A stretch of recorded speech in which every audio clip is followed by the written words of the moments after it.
Hello, my soccer universe. My name is Roland, and this is Football Talk. And once again, my schedule doesn't really line up with my recording schedule. So, yeah, I'm recording this now Monday evening while I'm watching Torino against Milan. And yes, we are approaching halftime, and Milan is 2-1 down in parallel to what we saw for LASK this weekend, who had their winning streak snapped, but still they didn't lose. Probably they should have won. I was actually then quite impressed, even though they were 2-0 down, 2-1 at halftime, a man down. They actually played quite dominant, and this was a very positive performance. And very late you snatched the equalizer, even though you missed a penalty. It was a game where everything went against you, and still you got out a point. I think you saw that this squad is now full of confidence, at least the starters. But yeah, we'll talk a teeny bit about that game as well. But we also want to span a larger arc. We have to review a little bit of the midweek action.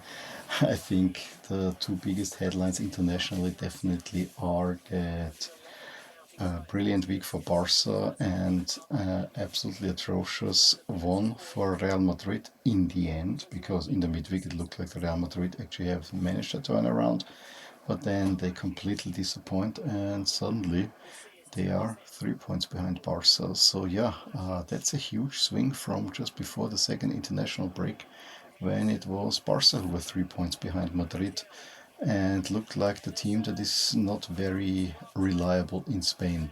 Definitely an eye-catching result, what was happening there, or what was happening overall, and there are now major questions asked of Xabi Alonso, who there's a real possibility could be sacked already by the end of this week if results don't go his way.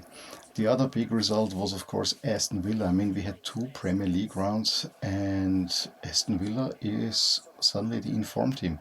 I mean, they have snuck up on me, to be honest. I have always looked at Arsenal, and Arsenal looked so imperious.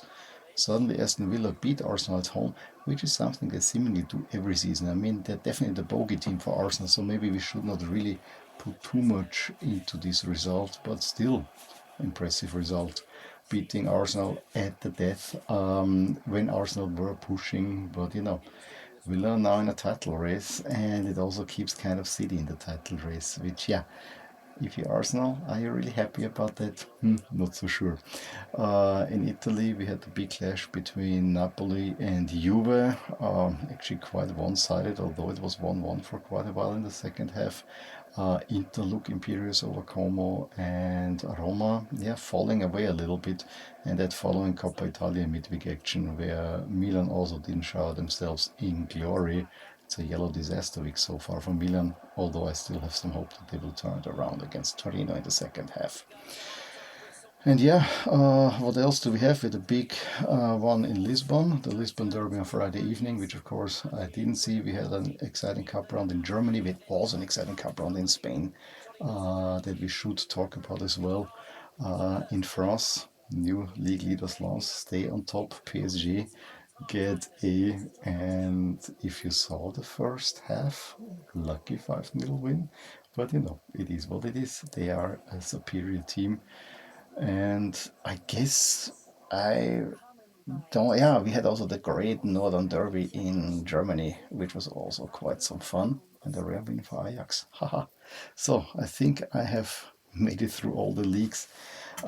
As usual, we're gonna review those a little bit by bit with the major storylines. I will start in Austria. I will most likely finish in Italy, as I'm still watching that game, but I'm trying to hit all the major storylines.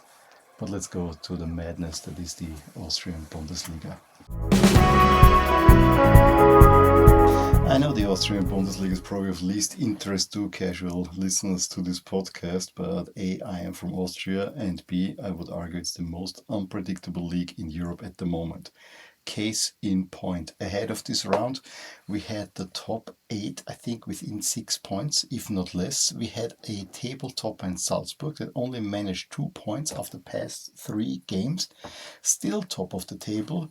We had a Rapid coach fired, although being in second place, with a shot at the time of being in first. It is absolutely crazy. Sturm Graz, the twice defending champions, are in such disarray that there's so much pressure on Coach Säumer that there is a power struggle within the club. And that all doesn't make a whole lot of sense.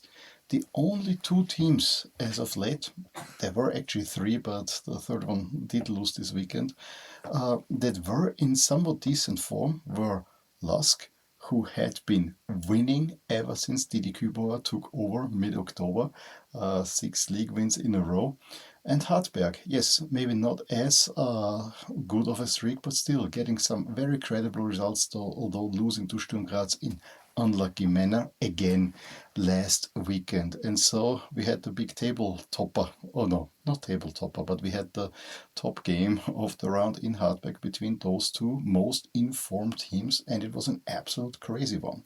But before that, I need to mention the midweek result where WSG went to Sturm, were 1-0 down. However, Sturm is then reduced to 10 men. Clear when once you see the replay. And then turn it around with 3 absolute miracle long range shot goals. Really something that I would not have expected. But they had to pay then with that losing on Sunday 3-0 at home to Altach, which also tells you how crazy this league actually is. But let's go back to Hartberg, the crazy game between Hartberg and LASK. LASK started dominant for the first time playing the red jerseys, the new red jerseys. But then there's potentially a foul on Bohade. It's launched as a counterattack through Elias Havel, who is the top scorer in the Austrian Bundesliga. And he's also the leader in big chances missed. So he could be really far ahead in the Golden Boot race. However that might be, he cannot be stopped. He plays it over to Kainz. The last defense is unsorted, and in the 5th minute it's 1-0 Hartberg. Usa immediately would have equalized, however, he was just fractionally offside. Was really annoying because this would have been the perfect answer. And then it got a little bit messy, and Hartberg actually had more control of that game, even though they didn't have the ball so much. But they could interfere LASK, and then with their second shot on goal, which was also in the box, Havel is just sooner there and by the inside of the post. It's 2-0. It's for the first time under Didi Kübauer that we have conceded more than one goal. It's actually goals 2 and 3 that LASK have conceded now under Didi Kübauer. So writing was a little bit on the ball. However, they get themselves back. A nice deep ball from Andrade to Bello, cross in, Jürgensen heads it in 2-1. And at that moment I'm even thinking, this might be the spark that ignites and will get LASK back into the game, but then you're reduced to 10 men. Alemal takes down Elias Havel, who was running through on goal. It's clear red card, dog so. And so at halftime I thought, not looking well, but I knew this is gonna be a tough game, and in a way the winning streak had to come to an end. What really impressed me the most is that despite losing a defender, Coach Kübauer did not change a thing, and LASK basically pressed for the next 90 minutes, 45 minutes onto the Hartberg goal, created plenty of chances. Yes, there was one big for Havel where he probably should have made it 3-1, but there were plenty for LASK. You had the big chance, and that's with a man less. You had a big chance to equalize when Jürgensen was taken down in the box. Penalty, and I don't know why Kalajdzic, who had come on, was a little bit of a desperation change, bringing on Kalajdzic and Entrop, nominally our best strikers, but not on form currently. And so he steps up, and his effort, relatively weak effort, is saved. But just a couple of minutes later, Horvath is through on goal, and goalie Hülsmann goes from 0-0, takes down Horvath, red card as well.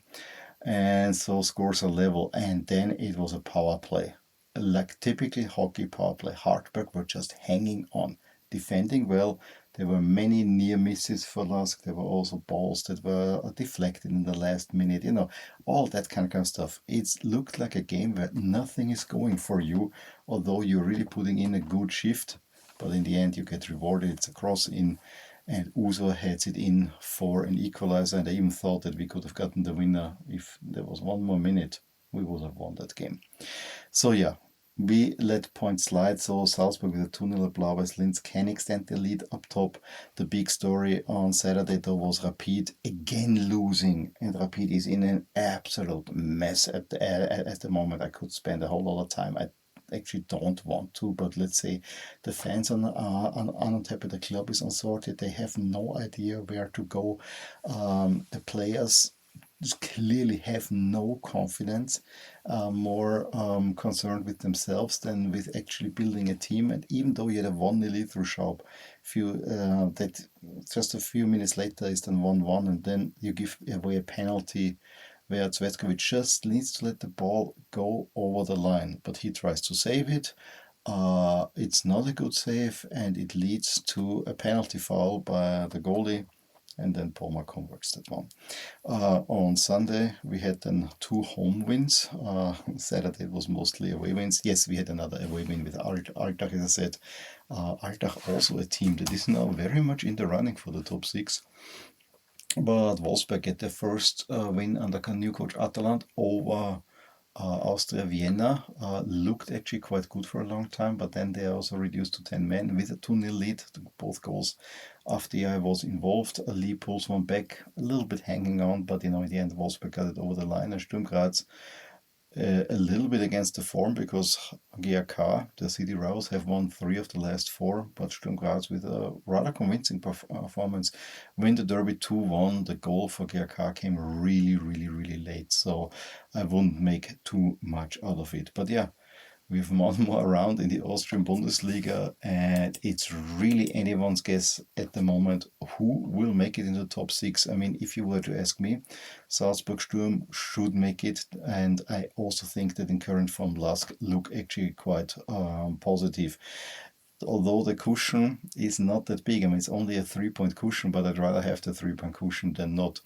But then Wolfsburg 24, Rapid 24, Hartberg 23, Austria 23, Ried 23. Well above and around the line. And I would say Altach and WSG Tirol with 21 very much in play for this top 6 spot. It's only the bottom 2 teams, GRK and Blau-Weiß, that are not in contention, I think, for the top 6. Madness. Unfortunately, I have to say, it doesn't speak for the strength of the league. This is probably the one thing that's a little bit disappointing, but it is exciting. That much is for certain. Next up, I actually want to go to Spain, and I really want to go through the crazy cup results in the Coppa del Rey. I mean, not too many upsets, but there were quite some near upsets. Just look, Ebro 3, Osasuna 5. I mean, that's 4th tier against 1st tier. Also Mallorca, only a 3-2 at Numancia de Soria. Navalcarnero took Getafe to overtime and a 2-0 lead. At halftime, Getafe turned it around. Villarreal needed penalties against Antoniano from the 1st tier again. I mean, crazy stuff. Then we had, actually, the one upset is Espanyol, a team that's actually doing quite well, and more on them a little bit later. Losing at Atlético Baleares. Rayo go to Avila, also need overtime to win it. Same thing with Valencia Cartagena, and Celta need penalties on Thursday evening against Sant Andreu, I think in the Northern Basque, in Catalonia, to get it over the line, and I think they also equalized relatively late. So absolute mad round, and probably not even the biggest of the results. I just pick a few. I think Oviedo was also ousted there. The Copa del Rey gets actually more exciting year by year. But of course, the big midweek fixtures were the ones of the teams that were involved in the Super Cup, and why this was shoved on a Tuesday and a Wednesday. Super Copa. I hate that tournament. I have to be honest. Barcelona were 1-0 down against Atlético Madrid, and I said in the last episode, should Atleti win this one, they're fully back in a title race, and it looked like they are. And then Barcelona roar back, win 3-1, even though Lewandowski missed a penalty in a really embarrassing manner. So Barcelona put some pressure on Real Madrid, but Real Madrid went to Athletic Club and had a pretty convincing performance, and Mbappé scored a brilliant goal to make it 1-0, and then they run away 3-0 winners. This was one of the best performances we saw of Real Madrid. And after all the pressure that Xabi Alonso was under, we thought maybe he has sorted it out. Well, Then came the last weekend, and nothing that much was sorted out because Barcelona, in an absolute mad game, win 5-3 at Betis. They were 1-0 down, had a 5-1 lead. Then Betis pulled two back, had even the chance to get a fourth one very late. I mean, absolute mad, and it's a really hard game to categorize, except that, Ferran Torres with 3 goals was in there. I think that was Badakci was also playing a young guy. So really hard, but, to qualify what Barcelona did there, but the most important thing, he got the win. They got the win. And then also Atletico Madrid suffered a second loss, this time at Athletic Club. I mean, also really not seeing that coming from anywhere. It was a late winner. And so Real Madrid needed to get a win on their return to the Bernabeu. I think after almost 5 weeks not playing there. I guess, the NFL had something to do with it, and then scheduling, blah, blah, blah. And yes, they were dominating against Celta, but Celta actually played quite well. And especially in the second half, they really knew what to do with the ball. And Salzburg scores the 1-0, then Real Madrid lose their nerves, have 2 players sent off for a second yellow card for us within seconds of each other. And yes, maybe the second one, the referee doesn't need to go immediately yellow and then red within like 5 seconds of each other. But this was rather disappointing for Real Madrid, and it seems like when there's a team that has a plan playing against Real Madrid are in trouble, and that is not what they were expecting from Xabi Alonso. And so the pressure is back on. Add to it the controversy surrounding Vinny, and it's not a pretty picture overall. Now they're lagging 3 points behind Barcelona. They have Manchester City coming to town. Talk about them very soon as well. And it all seems like it will be heading to an exit for Xabi Alonso, which I didn't expect. I honestly, if you were to ask me, if I was Florentino, I would back him. I would give him an entire year. Just play around. Try to sort it out. Tell me which players you like, which you don't like, because I think Xabi Alonso can do something and he could do a major damage. But on the other side, he worked only at Bayer Leverkusen. Super successful, super attractive, but this is Bayer Leverkusen. There's no media pressure whatsoever. Xabi Alonso is one who probably can take it. He is too cool for all that, but it's a completely different environment. It's a completely different squad. I actually would have liked if Real Madrid, Milan almost equalized. Unfortunately not. I would have liked. Now I lost my train of thought totally.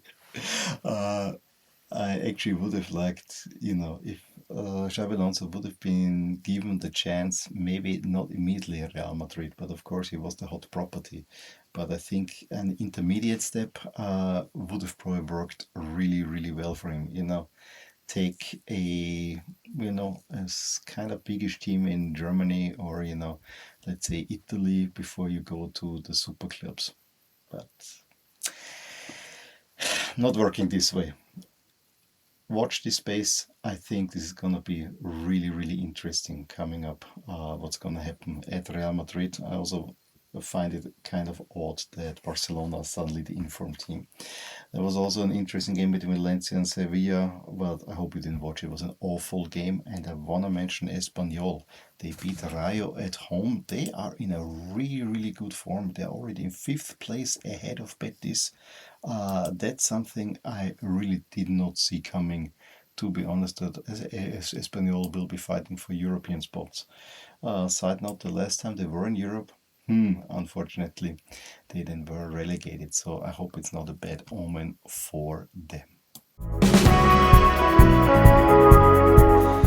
Due to my travels, I unfortunately didn't see that much of the Premier League round 14 in the midweek. However, there were quite some interesting results. I mean, I was out with my colleagues and I saw that Manchester City beat Fulham 5-4 away from home. Yes, they had a 5-1 lead, but still, you seemingly had it settled, and then it gets tight. Really, really crazy result. Tells you a little bit about City. I mean, that following after they had a 2-0 lead over Leeds, let it slide, and then win it late through Foden. But at least they get the wins. Similar crazy results was Villa winning 4-3 at Brighton. So the Premier League really getting more goalie around this time of the year. Spurs lucky to draw at Newcastle in a way, but they get the win. And Arsenal got a 2-0 over Brentford, while Liverpool barely managed a 1-1 at home against Sunderland, and Mo Salah was again left on the bench, and you saw already the trouble brewing there. United also managed only 1-1 at lowly West Ham. Probably the other standout result was Leeds United beating Chelsea 3-1, and Crystal Palace, I always have an eye on Crystal Palace, winning 1-0 at Burnley away from home. Oliver Glasner still doing it. But everything was then looking at the early kickoff on Saturday, except me, idiot that I am. I missed it one. I had to only rely on highlights and what was later. And yeah, this was the second big game that I missed on that weekend. But yeah, Villa took the lead, I think, through Matty Cash, although Arsenal was overall dominant, but Villa played really well and actually dominated midfield and had Arsenal under control that way and get then the very late winner through Diaz and Rockers Villa Park crowd, and suddenly Villa are within 3 points of Arsenal, and that after their horrid start at the beginning of the season. Villa look like for real, but it could also be a little bit like Atleti last season, where they had a bad start, then they rack up the points and then fall away. I hope for Villa that this is not the case, but this was a really impressive and big win. But I also said in the opener, Villa usually win against Arsenal. Then on the same day, Chelsea only a dreary 0-0 at Bournemouth. I was surprised about the 3-0 of Everton over Forest. City relatively easy 3-0 over Sunderland, and then Guardiola heaping the weirdest of praises on Ryan Cherki that he doesn't do it like anybody else, and he's like used to Messi. Didn't really get that one either. And then Newcastle and Spurs get home wins. A rare home win for Spurs. But the other big game was definitely on Sunday evening. No, it was Saturday evening. Sorry. Yes, I watched it on Saturday evening. I'm watching Milan here. I'm sometimes getting a little bit confused, but that was a real mad game between Leeds United and Liverpool. Everything happening in the second half. Liverpool again without Mo Salah scoring too quickly, but then Konate gives away a stupid penalty, and suddenly this leads back into the game. Stach then gets the equalizer. Soboslai pulls Liverpool back in the lead at a point where really Liverpool were fully in control, and still you give up the third goal and it ends 3-3. Mad game. Even more mad is what Salah said after the game, that someone wants to get rid of him, that he has no relationship with the manager anymore. I think he's burning all his bridges already. I guess he's looking for an exit. Or is he hoping that Slot gets fired? That's to be seen. If I was the club, with all, Salah is only speaking when he has to say something or when he's not happy. Like he did under Klopp back then, it worked out again. Maybe Arne Slot, as a Dutchman, they like to express themselves bluntly. Maybe this is something that could work in Salah's favor there. But Liverpool is playing better without Salah at the moment. That's the reality. Salah is a legend for Liverpool. That's also a reality. But demanding that he has a starting spot, that's a no-go. And I think we will not see Mohamed Salah playing in Italy in the midweek. And again, Crystal Palace, 2-1 win at Fulham. They are up there as well, and they are facing City on the weekend. I think that is going to be a hot one. Should they win that one, I'm not saying the Palace are in a title race, far from it, but they might be really pushing for more, although I would favor City a lot. And also at the same time, Arsenal playing at Wolves, so it's really hard to make up ground. Villa at West Ham, watch out for that one. And yes, I have not watched currently what Wolves are doing against United, but be it as that may, let's check the result. United are currently leading 2-1. Wolves are just goners. for this season. That much is also for certain. Okay, interesting story. I just had to spend some time, no, had to, I wanted to spend some time with my wife as well. I was recording and we were together watching the game. She was with me. And Milan turned the game around and she even said, yeah, like LASK, Milan will get the equalizer and maybe win even 4-2. And she has been saying that they're gonna win, that LASK are gonna win 4-2 on the weekend, and now she's saying it for Milan. Milan are leading 3-2, Pulisic coming on. But I don't wanna yet go to Italy. I wanna actually go through the other leagues, maybe in a little bit shorter form as I did last week as well. Let's do it more or less alphabetically. We had in France no midweek around because France is a smart country with an 18-team league. And on the weekend we had Lens staying up top, Lille beating OM 1-0. And I have to tell you that it was Mason Greenwood who almost scored the goal of the season, but he put it wide. It was a really bad, it was not a bad miss, but a great run through the entire defense, and then didn't work out. In any case, OM, who have been top of the table not too long ago, suddenly letting it a little bit slide, but still in a third place. And then PSG got this 5-0 home win over Rennes. But just watch the highlights, especially watch the go-ahead goal. I mean, Rennes have been pressing them really high, putting them under pressure and asking major questions. And then they pass themselves out of it, and then Kvaratskhelia goes on a long run, scores the 1-0. I think he even scores the second one as well. And then it's 2-0 at halftime, a little bit almost against the run of play, and then it goes really pear-shaped. And it's a 5-0 win. We also have to talk about Nice, where some players have been under serious attacks by the fans, so-called fans. Well, we should maybe call ultras. Absolutely deplorable stuff happening there. We'll talk about something similar also very soon in Italy. So not so fun if you're Nice player, let's put that way. Nice actually started out not too badly, but have been going down now relatively consistently.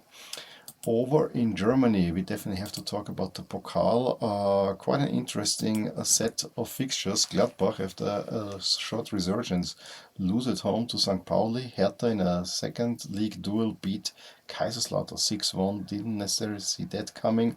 But the big one was, of course, that Leverkusen get the revenge from the weekend. They lost at home to Dortmund 2-1. But this time they win it. Yes, Dortmund missed plenty of chances, but in the end Leverkusen run away 1-0 winners. Leipzig win the Eastern Derby 3-1 against Magdeburg, where Austria's Baumgartner scores a brace, so that was a big one. Stuttgart 2-0 in Bochum, Freiburg 2-0 über Darmstadt. HSV lose the Northern Duel, the first Northern Duel of the week against Holstein Kiel. You know, those two towns are not too far from each other on penalties, so a little bit of a gut punch for HSV. And Bayern have some hard time at Union Berlin, but get it done 3-2.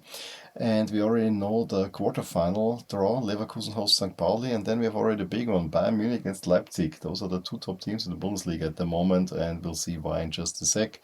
Hertha hosts Freiburg and Holstein Kiel hosts Stuttgart. So I think we could get quite an interesting semifinal if the favorites would go through. I mean, we could see Leverkusen against Bayern in one semifinal, Freiburg Stuttgart in the other one. Of course, it's still a draw. It's not like a fixed schedule, but Freiburg Stuttgart I would love to see, because that's a derby and that is always fun to have.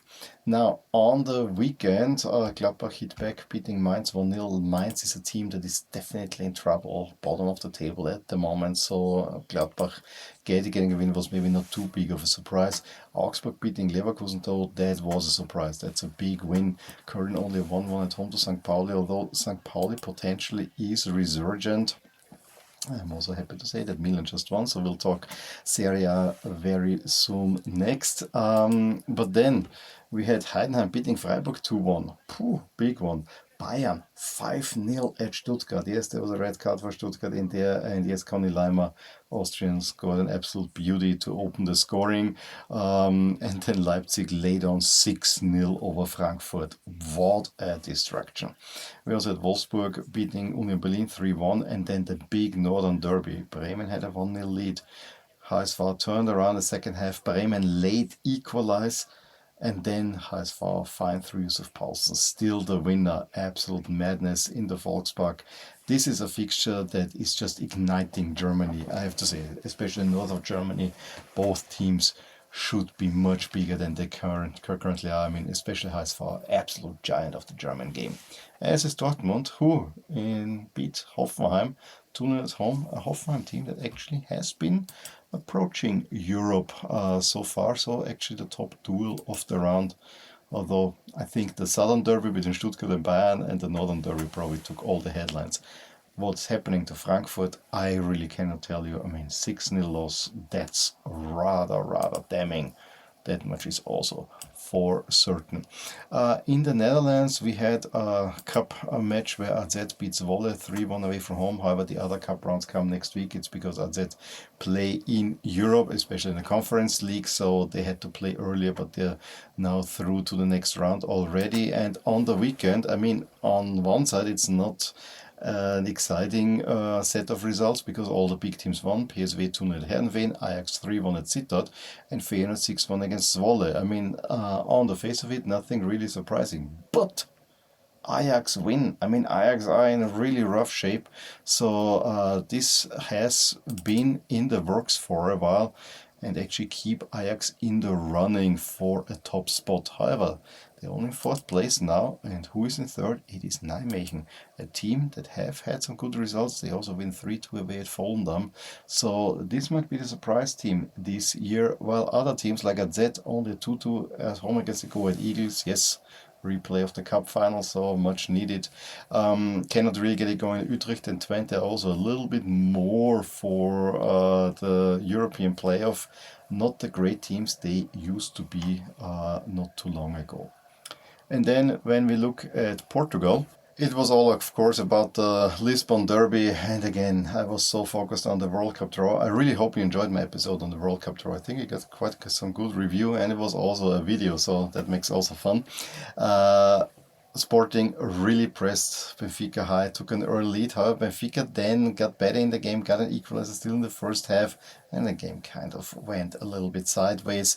I want to point out that Braga won a regional duet at Famalicão 2-1, but Porto are now the tabletop, or remain the tabletoppers with a 2-0 over Tondela, and thanks to Sporting dropping points, they're actually extending the league now to 5 points. It looks like Porto and the Faraoli are making a huge comeback after last season's rather disappointing results. However, Faraoli was last season at Ajax, and let's face it, he didn't shower himself in glory. Also certain about that one.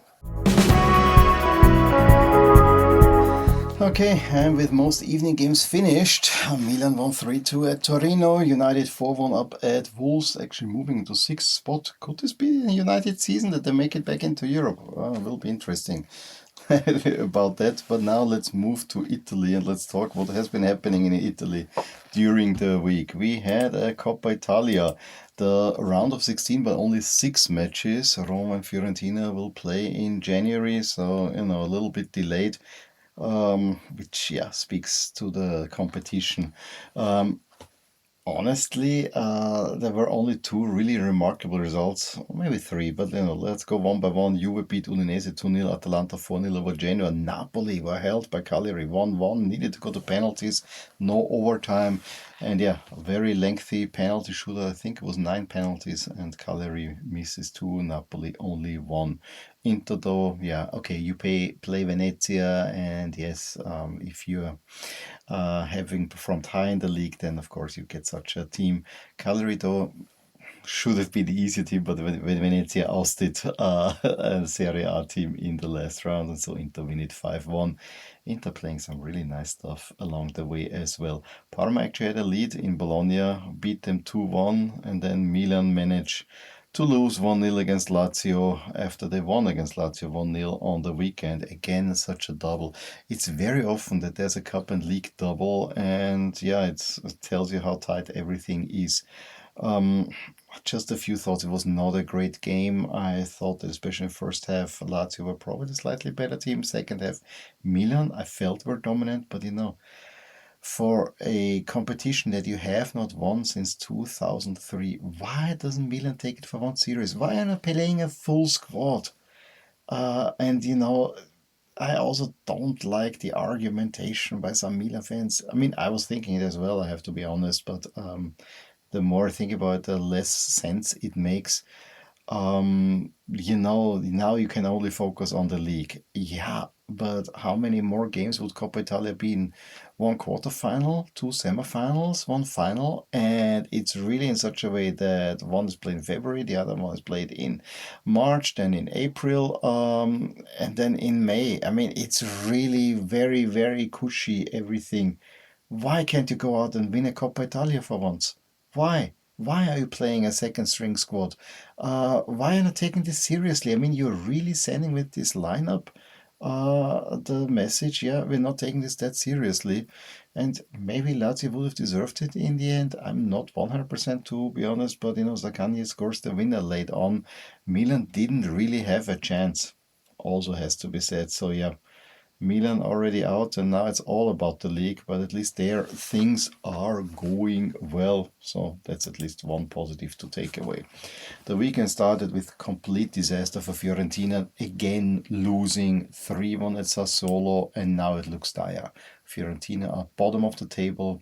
They are not on good terms with the fans. The fans have been threatening the players now already to live up to their billing. The club is not well. It seems also, they are rebuilding the stadium. Their owner has lost a little bit interest now because the whole Italian bureaucracy really ground him down. Although I thought he was a very ambitious owner initially. But Fiorentina, the only winless team in Serie A, it is absolutely staggering with a squad that should be way higher. I'm still not quite sure that Fiorentina will get relegated, but no team that has had no win out of the first 14 games has ever survived. The thing though is, I mean, Lecce is only, they lost to Lecce, is only 7 points ahead, but that's 7 points that you need to make, and that's tough to ask. Things really not looking good for Fiorentina, and probably a major rebuild needed, but also a major rethink. A sporting director not working. It's just a disaster, absolute disaster. A club that has been actually doing quite well as of late, completely losing everything. Como against at Inter would have been a game that many would have circled because Como have been performing really well. However, when Inter are up for it and are given space and can play their stuff, they are an irresistible force and they beat Como easily 4-0. I was about to watch that game and it was already 3-0, and then I said, nah, not that interested in that. Maybe not the best attitude, but some of the goals in there, I think the one by Çalhanoğlu, a really beautiful play. I mean, when Inter are on it, they're on it, and it's a joy to watch. Of course, not so much for me because I'm a Milan fan, but for a neutral, I think Inter definitely a team to watch. Shock result in Verona, where then Elhas beat Atalanta 3-1 at home, and they had a 3-0 lead. So I don't know what's happening with Atalanta. Was the cup game a little bit too much? I doubt it. Cremonese beat Lecce 2-0. And then early shocker also on Sunday when Cagliari. And I think this is a Cagliari team that's quite decent, that will stay up. They're now orienting themselves towards mid-table. Yes, you always have to watch it, but they beat Roma 1-0. And yes, there was a red card in there. Was initially given as a penalty. That would have been a yellow card, but then was outside of box, and so Jelic is sent off. And it is then in the 82nd minute, Gaetano scores the winner for Cagliari. Much celebrated winner. second loss in a row for Roma after losing to Napoli at home. Now they lose to Cagliari at home. And so I guess the Roma title charge for now is over. Lazio also cannot really back up their win over Milan with a 1-1 only against Bologna. A game that was relatively tight, and I think Bologna actually bossed it, even though Isaacson gave Lazio the lead. Odgaard equalized them quickly thereafter, and then Gile sent off with two very quick yellow cards. Again, unsportsmanlike conduct in there. Bologna cannot find the winner. The evening game between Napoli and Juve, I mean, it was all Napoli. Højlund scoring 2 goals. The one very early on when, or in the 7th minute, more than deserved. The only problem is that Napoli didn't double it up, and then with the only attack that Juventus had, it is Kenan Yildiz who gets the equalizer, totally against the run of play. And then Napoli have to come again, but fortunately a cross in is headed out by McKennie onto the head of Højlund, who gets his second goal, and Napoli fully deservedly get their 3 points. Another slight surprise result, Parma 1-0 at Pisa, then Genoa get a 2-1 away win at Udinese. I think this Udinese team is also slowly moving more towards the bottom of the table. Again, good start for Udinese, but yeah, not happy. And then Torino-Milan. What a game! What a game! I mean, I was recording a podcast while watching it. I hate that this was on Monday evening. But, be it as it may, Tomori gives away a stupid penalty. Vlasic converts in the 10th minute. Maignan had his hands there, and he has saved the last 2 penalties.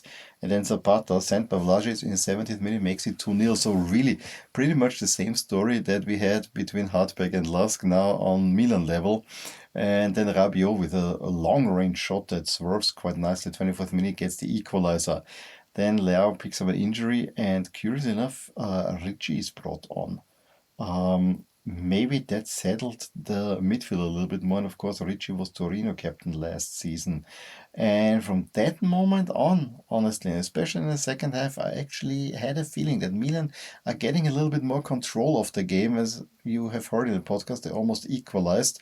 And that despite having Loftus-Cheek up front and Nkunku, who I really don't rate at all. But then Batasagi off, Pulisic on, and within a minute after Salamakers assist, Pulisic makes it 2-2. And yeah, Salamakers, he is just, I love him so much, although he's an absolute rat. I mean, if he was on an opposing team, I would not have so much love. But he is, as a Belgian, he's playing very Italian, faking fouls and so on, but also being absolutely a live wire all over the pitch. And then it's Ricci who assists Pulisic just 10 minutes after the equalizer, and it's 3-2 Milan.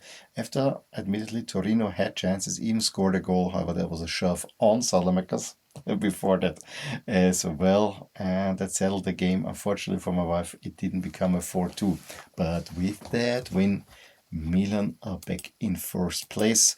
So we had now on 3 different weekends, 3 different days on the weekend of, it's hard to talk sense that late in the evening, but on 3 different days we had first Inter taking the lead in the table. Now it is, then it took Napoli to take the lead in the table, and now it is Milan back up top. And it seems it's between those 3 teams. Milan level on points with Napoli, Inter point behind, and then Roma is already 3 points off Inter. So Roma have to look a little bit behind to make it in the Champions League. And we have not even talked about Juventus all that much, but it's conceivable that Juventus will probably have to win the Coppa Italia if they want to be in Europe. I think Champions League will be a tough ask. And we all know that Serie A will continue in the next round. Milan, bogey team at home, Sassuolo, although last year they beat them in the cup. And then we have on Sunday evening a big one, Bologna-Juve. Really watch that one. And also Fiorentina, Hellas Verona, desperation game, although the 2 sets of fans do like each other. And I don't know if Genoa will hurt Inter or if Udinese will hurt Napoli. All to be seen. I hate that the Milan game is so early on Sunday. But yeah, it is what it is. Okay, this was a very spontaneous podcast, I have to say, and I hope you forgive me losing sometimes track of results. But when you watch a game and look at results, that's what happens. For the reason that I don't know how I will find the time to edit tomorrow. I'm trying to finish this now at night, but I really need to go to sleep, so I will make this a very, very simple podcast.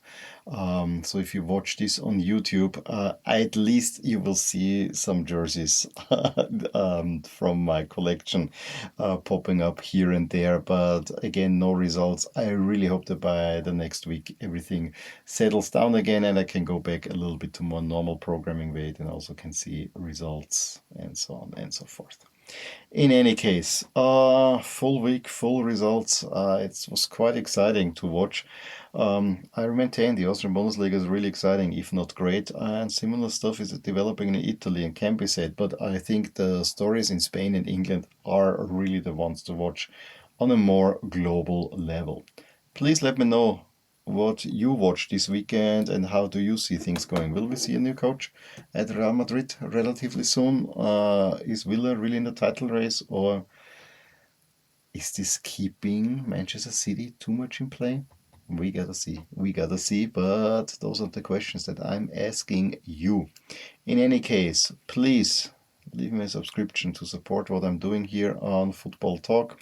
Also give me a thumbs up if you enjoyed this episode, as well as leave a comment below, and most importantly tell somebody else about what was happening here on this podcast. One thing is for certain, I will talk to you soon about more things in my soccer universe. Bye!